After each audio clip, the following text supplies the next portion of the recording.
Hi hello పొద్దున్నే ఇలా లేచి బయటకొచ్చి చూస్తే అసలు ఎంత చల్లగా ఉందో, ఎంతలా గాలేస్తుందో. అండ్ ఒక పక్కన మా కోళ్ళవన్నీ అరుపులు. బట్ ఎంత ప్రశాంతంగా ఉందో అండి వాతావరణం.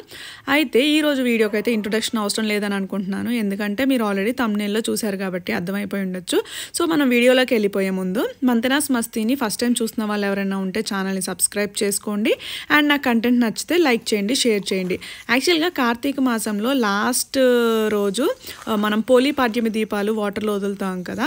సో యాక్చువల్గా ఈసారి మండే వచ్చింది. సో నేను అనుకోకుండా ఫామ్లో ఉన్నానమాట. సో ఇంటికి వెళ్ళేసరికి లేట్ అవుతుంది కదా అని చెప్పి ఈసారి మేము ఫామ్లోనే చేసాం పూజ.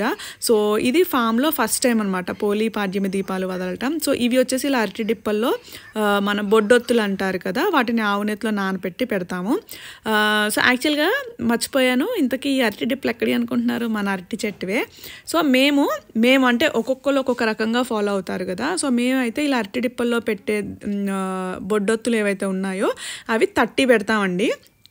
అండ్ అది 30 కాకుండా తులసి మాతకి సపరేట్గా వెలిగించిన తర్వాత సూర్య చంద్రులకి 2 ఇంకా సపరేట్గా పెడతాం అనమాట. అంటే ఆల్మోస్ట్ 33 దీపాలు పెడతాము. సో మేమైతే ఇలా ఫాలో అవుతాము, ఒక్కొక్కరు ఒక్కోలా ఫాలో అవుతారు కదా. సో ఈ దీపాలన్నీ వెలిగించిన తర్వాత వాటిని మనం వాటర్లో వదులుతాం అనమాట. సో యాక్చువల్గా ఏంటంటే మీ అందరిలో చాలామంది ఒక షార్ట్స్ చూసి ఉండొచ్చు కదా, మా ఇంటి దగ్గర కూడా ఆపోజిట్లో చెరువు ఉంటుందని చెప్పి. సో మా ఇంటి దగ్గర ఆపోజిట్లో ఉన్న చెరువులోనే మేము ఎవ్రీ ఇయర్ వదులుతాము. సో ఈసారి ఇలా ఫామ్లో ఉండిపోయాం కాబట్టి ఫామ్లో వెలిగించాను. సో యాక్చువల్గా నేను మార్నింగ్ లెగిసి చూసేసరికి అయితే చాలా చలేసింది బయట, అంటే చాలా చల్లగా గాలేసింది. సో దీపాలు ఎలా వెలిగించాలా అని అనుకున్నాం, కానీ కరెక్ట్గా పూజ టైంకి అస్సలు కొద్దిగా కూడా గాలి లేదండి.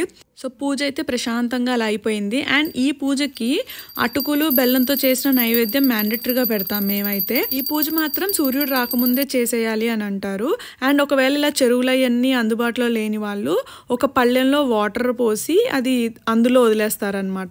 సో ఈ పూజలో ఏంటంటే 2 సెట్స్ పెట్టాము, అంటే ఒక సెట్ నాది, ఒక సెట్ మా మదర్ది అనమాట. సో ఇంకిద్దరం ఉన్నాం కదా ఫామ్లో అని చెప్పి ఇద్దరం అక్కడే వెలిగించేసాము.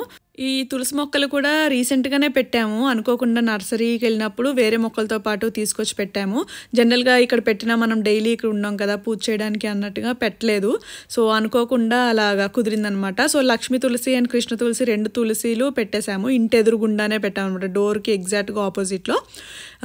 దాని వెనకాలే మనకి బాతుల పూలు ఉంది కాబట్టి ఈ వాటర్ మనకి ఎలాగో అప్పుడప్పుడు చేంజ్ చేస్తూ ఉంటారు కదా, వీక్లీ 2 వీక్లీ 1 అలాగంటే ఎప్పుడు పాడైపోతే అప్పుడు చేంజ్ చేస్తూ ఉంటారనమాట. సో అందుకని బాగానే ఉన్నాయి కదా అని చెప్పి అందులోనే వదిలాము. సో మొత్తానికి దీపాలన్నీ వాటర్లో వదిలే వరకు కూడా కొండెక్కకుండా అలాగే ఉన్నాయండి. అదొక సెంటిమెంట్ కదా, కొండెక్కిపోయినా గాలి వచ్చినా.